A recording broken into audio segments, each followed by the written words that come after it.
Good morning, good afternoon, good evening, and welcome to the Global Radio Ideas webinar, episode number 2. My name is Ken Benson. I'm from the P1 Media Group. If you don't know what we do, we're a radio research company. We provide strategic and music research, deliver insights, and create winning strategies for radio stations around the world. And I'm Andy, CEO of Benson. Benson is an audio production company, worldwide leader in radio imaging. We also do voiceover services, long-form programming, work with clients all around the world, and we're based in LA and in Stuttgart, Germany. We're super glad you all joined us for the Global Radio Ideas, why great talent is needed now more than ever. And we're super excited about today's guest.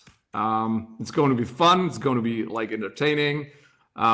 And we activated, of course, the checkbox like last time, so you can give a shout out, tell us questions, and our guest at the end of the show can ask you can ask our guest for 10 minutes at the end of the show, and maybe Steve will spend a couple more minutes to answer your questions. And to jump right into it, our guest today is, like I said, sitting there, Steve Reynolds. He is today's top major market radio coach in the United States. He, before his coaching, obviously so many shows, he was part of several successful morning shows himself. He believes in the power of personality, and I experienced that myself big time. And a few of the talents, just to give you, I could go forever here, but some of the biggest talent he's working and worked with are Ebro in the morning, Hot 97 New York, Big Boy in LA, and he currently works with stations in Chicago, Toronto, the Netherlands, the list goes on and on.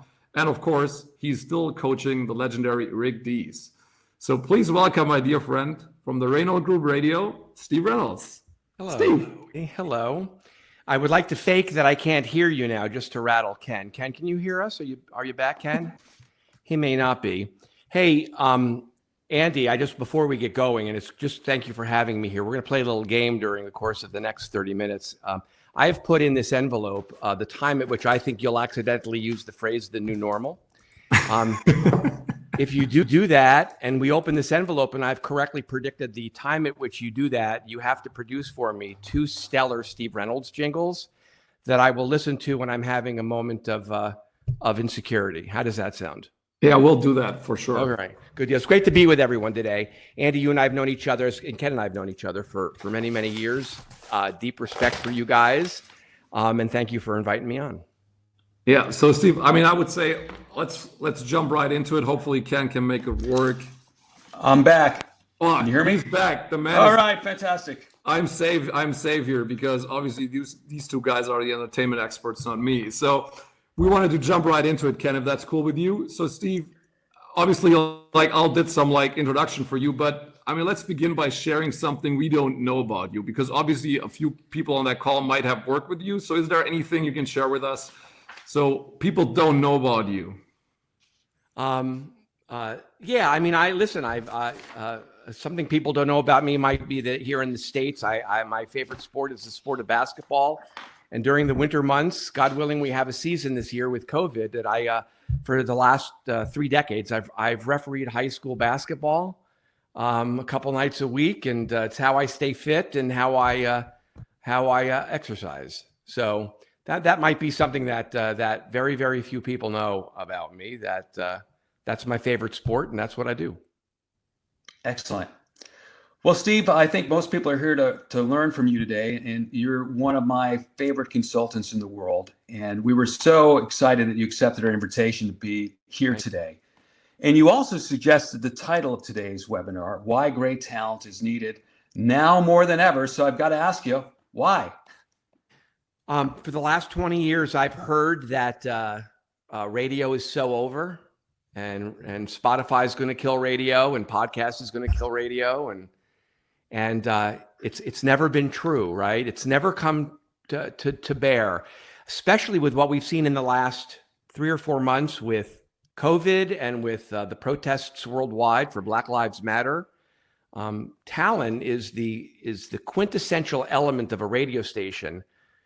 Great talent can't be duplicated anywhere else. It's the X factor that brings people back to radio that all of those other mediums really don't have.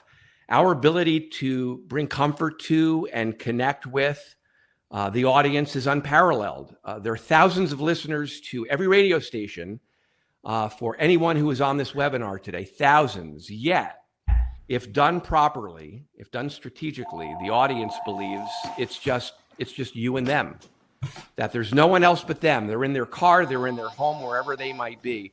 And I think that intimacy drives a connection point that builds the brand of the radio station and gives the audience one more thing to come in their life. I said to some friends earlier this week that I think radio's slogan should be "Radio we make you not feel alone," because when done right, it's quite powerful, and we make people feel as though they're not alone in this world.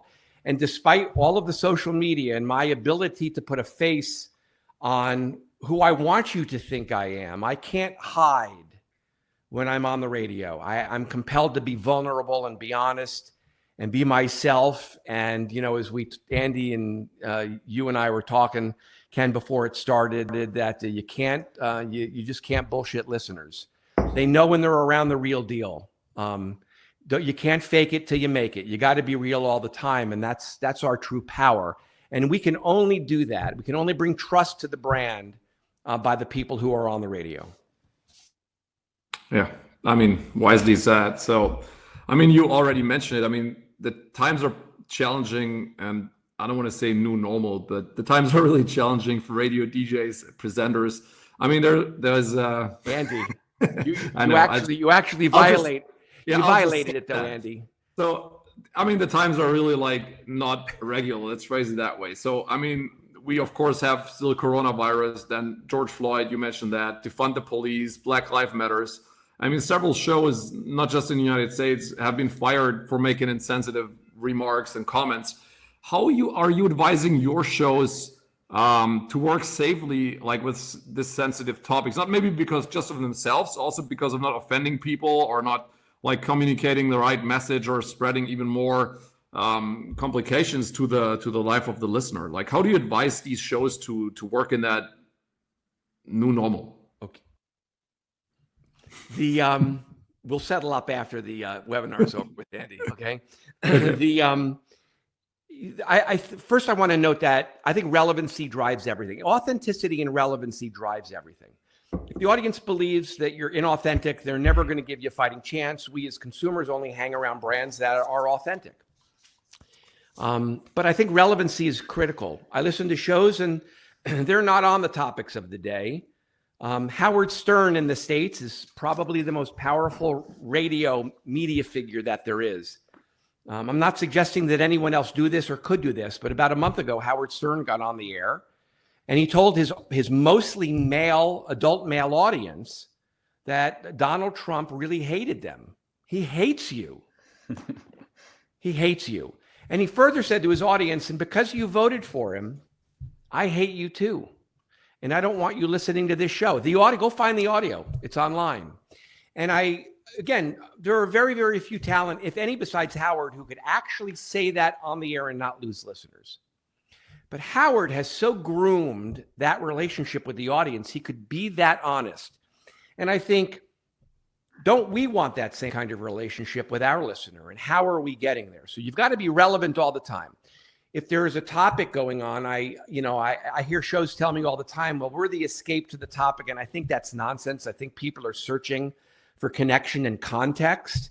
And I honestly want to groom every talent that I work with, regardless of the country in which I am, to want the audience to wake up and think, I wonder what their take is on this.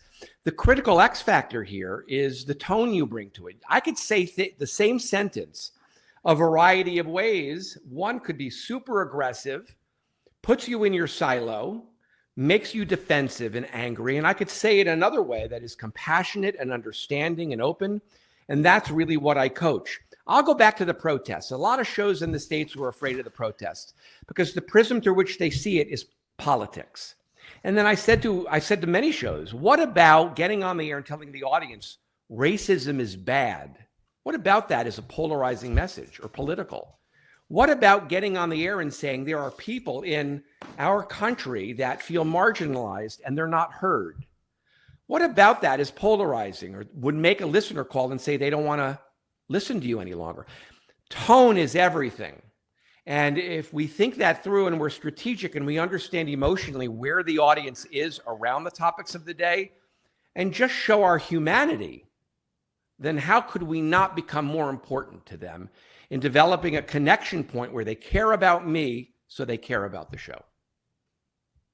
Yeah, totally. I mean, I think some of the next question we already have answered by this. I'll just try to rephrase it and run it by you. So, of course, a lot of the music radio stations are entertainment based, and you kind of like took this answer before. So how important do you think is news and information? Let's phrase it that way, because we're speaking about having an opinion. Like I'm asking specifically, like if you're a music related format or music driven format, how important is like the real, not opinion, but the real news and information update to those formats, like on this, like on the serious side of things, right? Not opinion, like really. When there's a breaking story, I think information is important.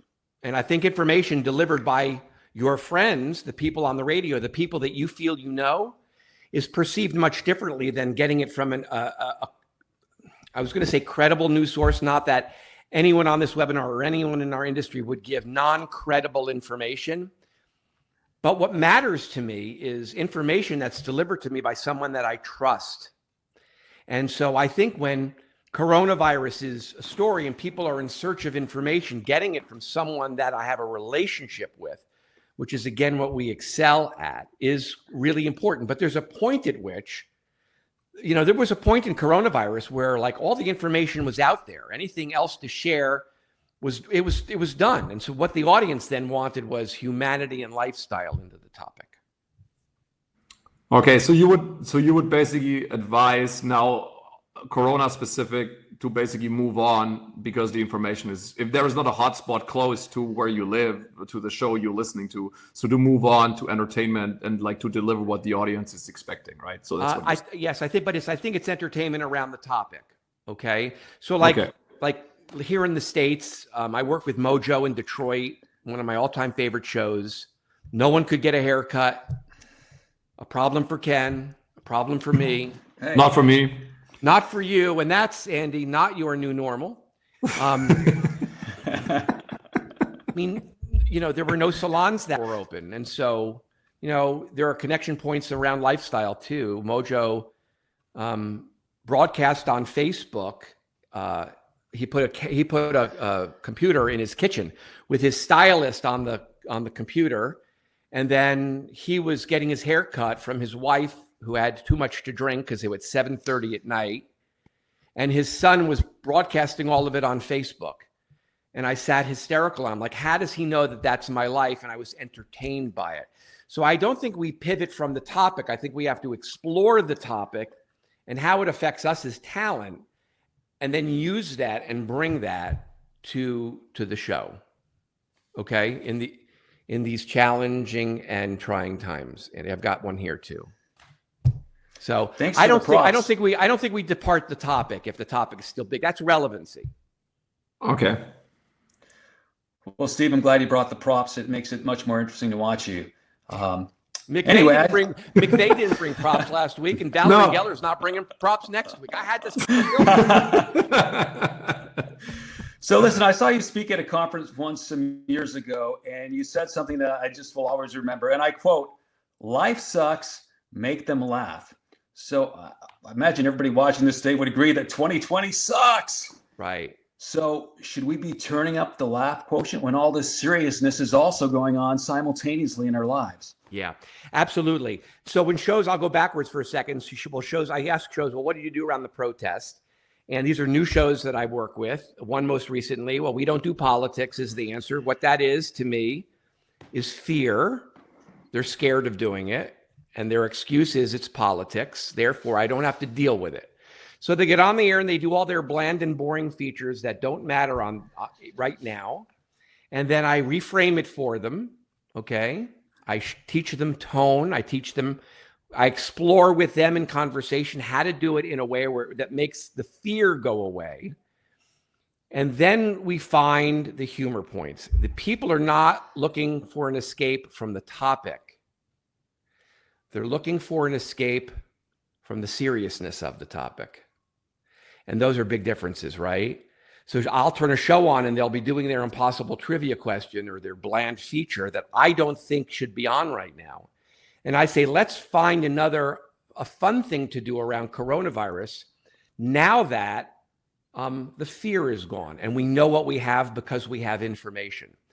Show your humanity and make me feel. I'll give you one other example here in the States.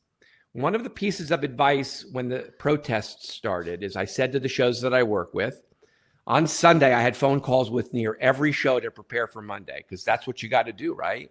You have to help them by twisting it and changing the angles. And I said, you could get on the air and be angry about all of the destruction, and that might be polarizing, I said, I want you to think, if you were at church yesterday, what would your preacher say in the sermon, and how would they say it? What would the tone of that be? That's what I want our show to sound like. And there are multiple shows that I work with, but I'll cite one in particular that found an African-American preacher and brought them on the show under the banner of we're white and we don't know this. We don't know this. And we have to be comfortable, vulnerable to share that. And by the end of the segment with the black preacher, Trump was never mentioned. Politics was never mentioned. Destruction was never mentioned. And I wept because I found it to be so powerful. Connection. Brand building. That's why great talent is needed now more than ever, because Spotify can't do that.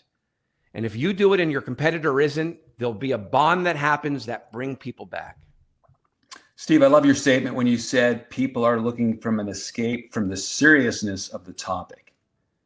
And to me, that hits home, and that really says it all. There's two big differences. There's a time to play radio and a time to serve the community.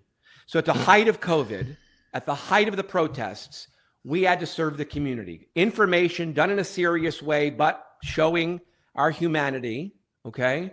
And then there's time to play radio, which is I haven't had my hair cut. And so I'm going to create humor from that, or whatever else is going on in your world, which more than likely is going on in the audience's world. So let's explore that and find out what's there to have fun.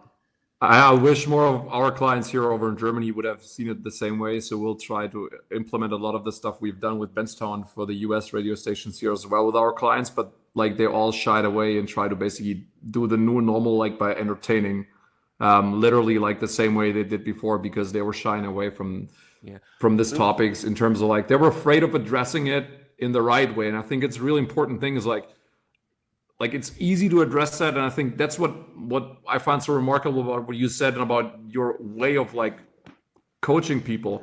It's not about like making people angry and make quota through anger. It's about making quota and good radio through doing the right thing, which is even more impressive to me, because insulting, shouting, making people angry, everybody can do that. But doing the right thing and addressing that topic that way and serving the community, what you said, I think that's kind of like why I found like your advice so special, Steve, and for that topic. So I really appreciate it. Andy, emotion is, and Ken knows this in his research, and you know this in all the great work that you guys do at Benztown. Emotion makes everything stick. I can recall something in my life from many years ago if I had a powerful emotion attached to it. We were coming up on the 1 year, I worked with a couple shows in Boston, and we were coming up on the 1 year anniversary of the Boston bombings. And so about a month out, because this is what I do, right? I'm ahead a month. I say, how will we do our 1 year anniversary show? It's a milestone. 2 years, not a milestone. 1 year, a milestone. What are we going to do? In the room, crickets. I would expect it, because most shows are driven by fear of how we shouldn't do something instead of how we can do something and how do we do it. And that's part of what I do is I teach that. I'm an outsider to the process. So I said to the show, how do we want people to feel when they listen to the show that day, whether they come in for one break or the entire show or something in between? I said, I tell you what, let's tell everyone to watch out for people as they walk the streets of Boston with backpacks on, because we don't know what's in that backpack. Could be a bomb. Let's frighten them. That's an emotion. Do you want to do that? No, we don't want to do that. Great. Why don't we make them angry that it happened to our city and that people died? That's an emotion. Let's do it. Let's make people angry that day. Let's go for it. And I know where all of this is going. I know these people too well. And they were like, no, that doesn't work for us. I said, how do you want people to feel? And there's silence. And then someone says the two words I expected: Boston strong, hope. Look at what we've been through. I just got chills telling you that story, and I've told it before. I really did. We look at what we've been through for the last year and how we've gotten closer as a community, how we talk to each other differently when we're at the Starbucks, etc. I says, now that you know how you want people to feel, let's create the show to make them feel it. Excellent. Okay, guys, we've got a few more questions, and then we're going to take some questions from the audience. So if you guys have a question, please use the chat box and just type your questions in, and Steve will actually answer those for free today. So it's a real treat on us. All right, so Steve, we typically have a lot of program directors on the webinars, and my experience from being a presenter and a program director, those relationships can often be adversarial. You typically work more with the talent inside the radio station, but what advice would you give the program directors to have a better relationship with the talent? So first I'll say it's a great question, and it's a powerful question. And many times I'm hired to not just work with the show. I'm hired to work with the program director too. I don't do my work without the program director in the room. They're the conductor of the orchestra. They get final say in everything. They control the brand. So this is not I show up and tell the show what to do and, we're off, being renegades. This has to be done in conjunction with the program director who has a vision for how they want their station to sound. But part of this too is helping the program director to learn not only how you do personality radio, challenge their conventional wisdom, but also form the culture of the team so we're all on the same strategy and influence how everyone thinks. I think the most important thing that a program director can do is take a course or two in psychology to understand. I bet there might be some people smiling now at that, but it's the truth. I mean, I've been in counseling myself, and I think I better understand how people react to it. I better understand that that's fear telling me no, than it's their lack of interest in doing it. And so if I tackle the fear, I make the fear go away, I open them up to do it. I think learning through courses in psychology, or just being a better understanding at what motivates talent to do this, and dealing with them at that core level helps solve some of it. I'll say the last thing I'll say in this regard, Ken, is that I'm a relationships-based person. It's what's in my DNA. There's no talent I work with, regardless of where they are, where I don't want to get to know them personally. I want to get to know everyone personally, and I want to care about them as people. And I think I'm being genuine, that if I care about you, I can influence how you look at all of this, because the consultant doesn't scare you any longer. And it's okay to not know the answer to it. So spend time with your people. I mean, this is not text time. This is not email time. This is not time trading Facebook messages with them. This is actually being in the same room with them and getting to know them as people, where they're from and what their life is like. And the more I've done that, the greater impact I feel I've had with those people. And the program director should do that, because it's your most precious quality, time. Excellent. Great. So let's try to flip that really quick from that psychological, which goes the same direction though, obviously. So because imaging can be influencing people as well. So how do you use imaging to support storytelling and to support the great talent you work with on air? So what do you think is important here? So I spoke with two shows that I work with here in the States this morning, and I had this conversation with them of a reminder that what we are at our core is storytellers. We tell stories. Stories are quite powerful. Every great song is a story, right? Any reality show you watch are telling you a story, or any TV show is telling you a story. And we're storytellers. And I think production, considering that we are the ultimate picture, we can create images in people's minds. That's what I love about our industry, is our ability, being completely faceless, to tell a story that creates a picture. And I think production does all of that. And if we're not using all of our ability through audio and production to help us tell stories and stage breaks, we're missing an opportunity for something to sparkle. And then it's one-dimensional. And I have this conversation very regularly with shows, that you have to understand the value of production into appropriate breaks to make it stand out and be three-dimensional for the audience. That's really great advice, Steve. And I even remember back in my programming days, which is a while ago now, having the same conversation with my staff. And you watch a TV show like Entertainment Tonight and how well they integrate audio and music into their stories and their teases, into their promos. I mean, they were beating radio by a wide margin. And I think that's an area where, and I'm glad Andy asked the question, where radio can really improve and excel, and should excel. We're audio experts. Yeah, we are, and we have the ability to paint that picture. Right. So I'm going to flip the question again here and take it to another direction, coming from the research side. What tools do you find to be of most value to shows from a research standpoint? Well, I'll page into my program director years. I wasn't the program director for very long. Most of my career is being on the air and then doing this work with talent. I believe in research. I mean, I always say that the trajectory has always been images lead to perceptions, perceptions lead to ratings, and ratings lead to revenue. That's always the case. And that's a process that you cannot accelerate. It has its own life, that you have to earn images. You have to earn the right images. The shows I work with know the images that I want them to earn. And the images I want them to earn are universal across any format. I've worked every format. Sports talk to conservative talk radio to every permutation of music. Earn the images that we all agree to, and those will lead to perceptions. And perceptions lead to listenership. That's the most fun show in town. They're the most real people in town. They're different than anything else I've heard, or they're super relevant. If you do that, then you will get the ratings. And I think the only way we gauge where we are in our relationship to earning those images is what you do, Ken. It's doing research and getting super unbiased input from listeners that would never share otherwise what they think of what they're hearing.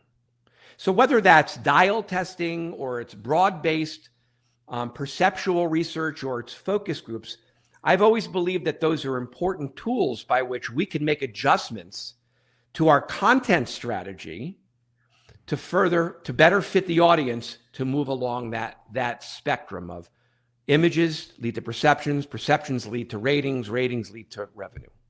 Right. So let me jump on this really quick. What do you do? Because that's a topic like I got asked here pretty often from the program directors I work with. So let's say the research is great.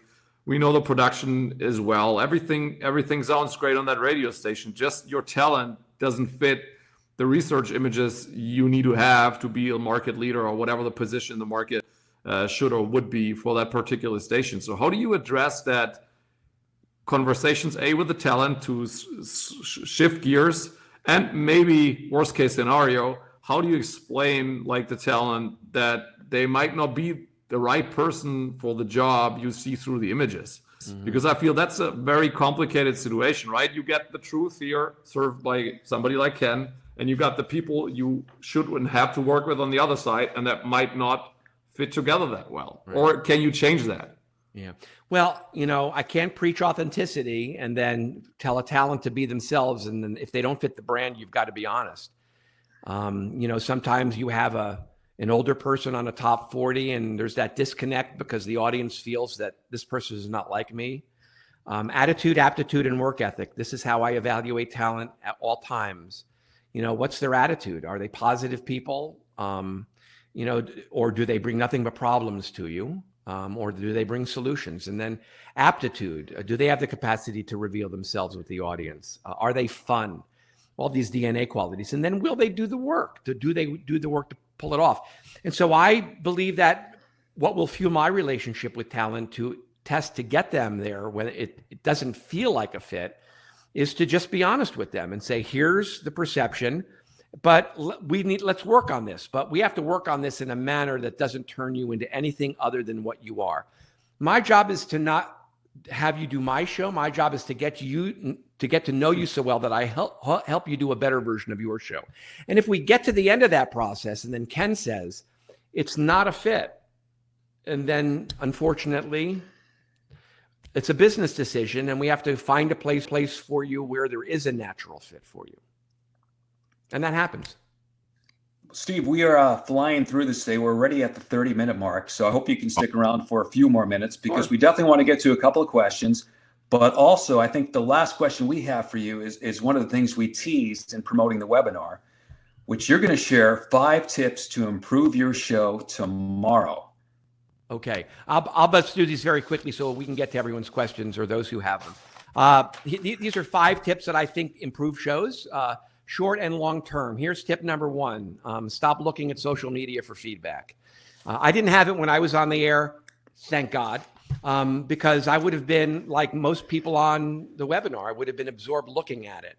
I don't believe all of the positives, and I don't believe all of the negatives. These are the loudest voices in the room, and your perceptions are the true ascertainment of what your perceptions are driven by people you'll never hear from. And so if you come to someone like me and say, oh my God, they love it, and I ask, where did you see that? And that you cite social media, I'll say, how many comments did you see? You'll tell me 4.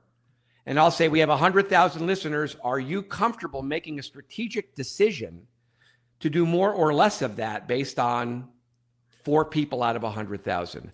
It's dangerous, and it screws with your brain. It will potentially give you a warped view of what you do, good and bad. So stop looking at social media for feedback on your program. All the bad stuff and all the good stuff, I don't believe any of it. Have a content strategy and work it. Sometimes it's right, but most times ignore it, okay? Number 2, grow your points of differentiation so you are even more unique. At every show I work with, I say, how are we different? What are only we giving them that they can't get from anyone else, okay? I can only get the iPhone from Apple. Yeah, I might be able to buy it at a variety of locations, but I can only get the iPhone. It's a point of differentiation from them that I happen to, and I think the brand is deeply authentic. I'm buying it. This has to be more past, I'm on the show. That's not good enough. Okay, what do you give them that is dramatically different from anyone else? Go take an inventory of that in the next 24 hours on your show or on your station. And whatever that list is, 2 things, 3 things, 5 things. If we come back in 6 months, I hope you've doubled the list, because having as many of those creates a unique experience for the audience that they can only get from you. Number 3, I'm a culture guy. I think we have to be about the radio station. Commit to making the other personalities on the station the stars on your show, and then work super hard with them to help them make you a star on their show. That's a brand. Unless you're in a silo and it's all about me, and it shouldn't be all about you, that's a brand. And so be about everyone, and then help them be about you, and all boats will rise. Number 4, the audience does not get little stuff. We always believe if we we'll make nuance. We'll change the music bed. We're going to move the benchmark from 15 to 23 after the hour. And the audience doesn't hear any of that. Whenever I've done research, and Ken, I bet you're going to nod up and down when you've done focus groups. The only thing, one of the many things retained by people are big things. And we just got done doing labs at a major market show that I worked with last week, and all we got back were big things. Be committed to do big things, because in this cluttered world, big things cut through and are memorable if you do them right. Number 5, and this goes to relevance, it's not the topic that makes the audience come back. That's the portal that might make them turn you on. What makes them come back is what you do with the topic. This goes back to point number 2 about doing something different. Any show could get on the air and talk about the protests, but the show that got the African-American preacher to come on and talk about their life in the face of the protests is something different. So it's what you do with the topics of the day that makes you sticky in the moment, which creates this vibe. I'll miss something special if I don't turn them on, and that makes them return. That's really great advice, all 5 tips. And in fact, we're going to switch over now and take the audience Q&A. Again, if you have a question, just type it in the chat box. We'll get to as many as we can. The first question is related to what you were just talking about, Steve. It comes from Margaret Lim. The advice of not being afraid to have discussions on topics is great, But how do you advise dealing with station owners who give the instruction to not talk about sensitive discussions? Right. It's tough, right? They own the station and they get control, and find a talent coach who's willing to develop a relationship with them to get them to change their prism on it. If we were to do it this way, here are the elements of a great brand. If we were to do it this way, would your talent not bond with the audience more deeply? And as a result, ultimately, you have to bring it back to money for most station owners. You'd be able to charge more if their ratings went up because of it. And okay. I think talent is capable of having that conversation too. What's their motivator, right? What's talent's motivator? To be more popular. So I give advice to help them become better talent so they're more popular. But my motivation with an owner might be different. I have to frame it maybe from a financial perspective so they see their win. And then they're like, okay, let's try it. You've made me comfortable. You've taken my fear away. Great. Yeah. So John Cruz asks, in the wake of COVID-19 and talent working from home studios, with technology being what it is today, do you see the future of shows and other on-air talent doing shows remotely outside of an actual physical station? Is that something you could imagine basically going forward, or you think people are going to go back to the radio station? Yeah, I unfortunately believe it's going to happen. I think that most stations will just see the value of leaving you at home and letting you work out of your cluttered kitchen table that Andy has behind him that I saw a little earlier. There it is. Unfortunately, yes, which means we have to work really hard in prep, because I think the best prep happens when we're together in the same room and can discuss stuff. You have to work over hard in preparing. It's really easy to be lulled into this complacency when you're in your cocoon in your house. So I do see it. But I like this, right? I think this creates a great opportunity for us in radio to level up how we do all of this stuff. I mean, discomfort brings growth, and everyone's been uncomfortable because their surroundings have changed. So like, you either fold into it and do the show, from your bed in sweatpants and a sweatshirt, or you say, this discomfort, I'm going to figure out how to do an even better level of prep to still serve the needs of the audience. Because the audience doesn't give a rat's ass where you are. They come because they're greedy. They just want to be entertained. They just want to connect. They just want to be around real people. They just want to hear something that's different. They just want humanity.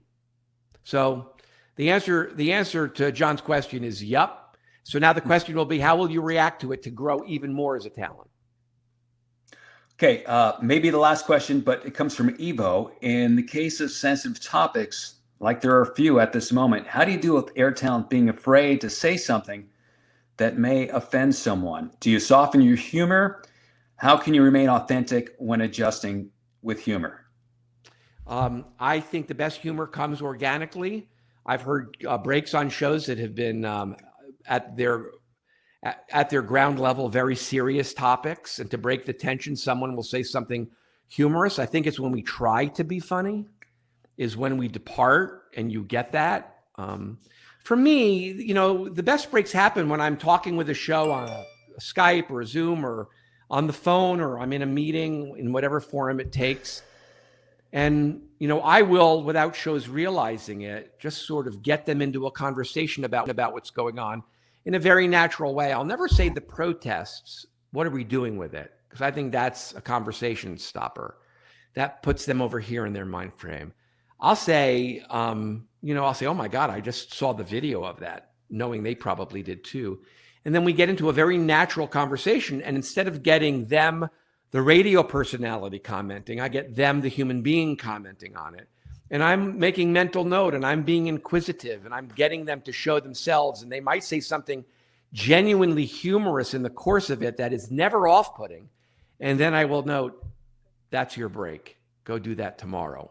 And they're like, look at what he did to us. Yeah. And it's come outside the process.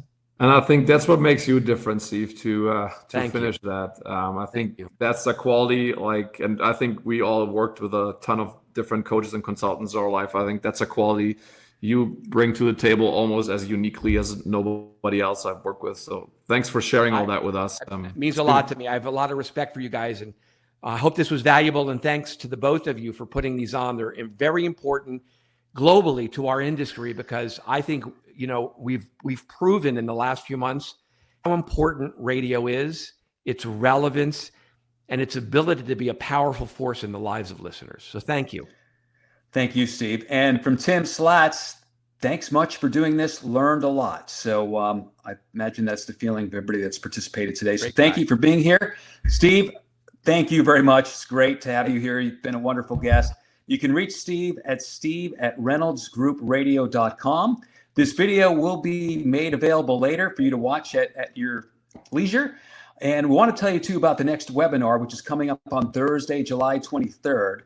We're going to welcome international consultant Valerie Geller. And this one's going to be called Creating Powerful Radio for Uncertain Times. So watch your email to register for that one. On behalf of Steve Reynolds, our terrific guest, Andy from Benztown, and I'm Ken from P1 Media Group. Thanks so much for being here today. We'll see you again in just a few weeks. Bye-bye. Thanks, guys. Thanks, Steve. Thank It was you. a pleasure. Bye.